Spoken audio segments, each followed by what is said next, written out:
The third mural shows all of the children of the world taking their weapons from each country and giving them to a German boy, who is then molding them into something else. All the children of this scene are of different ethnicity, and all seem to be relieved. The gas mask man in the previous mural is seen dead, and there are two doves perched on his body. The main emphasis of this mural is to show the return of peace after all the killings have taken place, and that there will be no more need for weapons in this perfect world. The final mural has a Jesus-like figure in the middle, who is holding a plant which symbolizes rebirth. All of the people are running towards this man with happy expressions.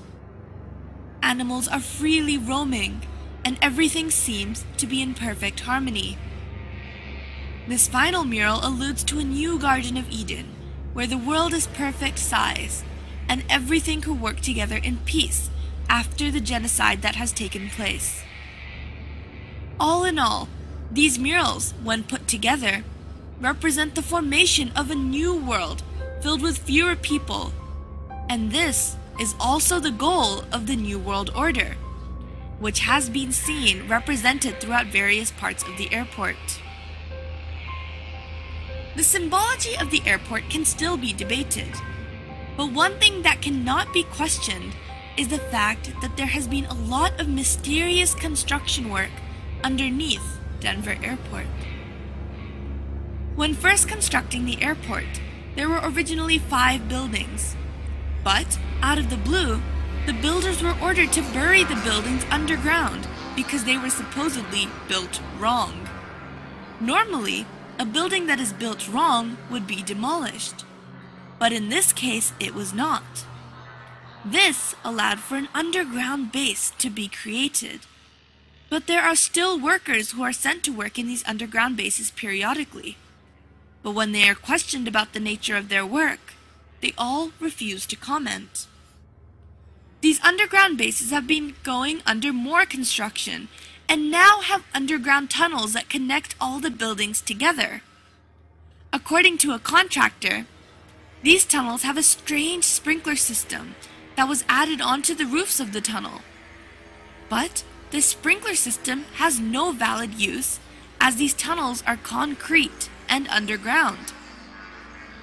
If relating these sprinkler systems back to the sign of AUAG in front of the mural regarding genocide, then one must begin to wonder what the use of a sprinkler in a concrete tunnel 150 feet below the ground would be.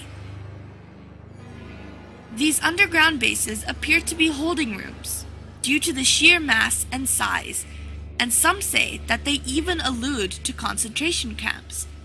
This is because 1. These holding rooms have no purpose, and when the airport authorities were questioned, they say that they are merely being used for storage. And 2, all the barbed wire fences face the inside of the airport rather than facing the outside, which is what they usually do.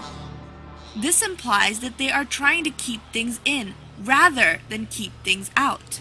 And 3, the sprinkler systems have no use, but they may be related to the deadly virus Australian antigen and the pursuits of the New World Order.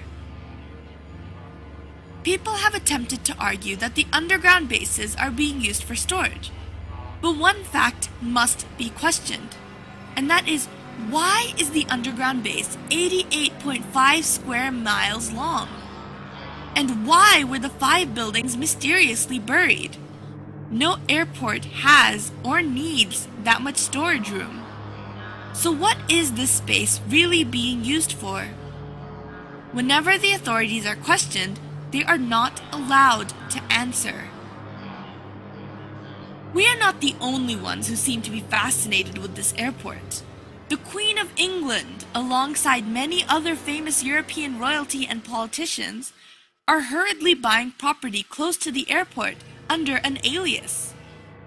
One can only assume that they must feel that there is something significant about this airport in order to do so.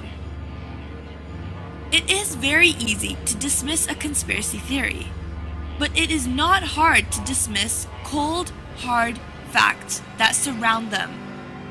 The odd happenings in this airport have been called to questions, but all the questions have been dismissed and have not been answered. Is the New World Order really going to attempt to take over? And if they are, does that mean that our own government is involved? Research nowadays can only do so much.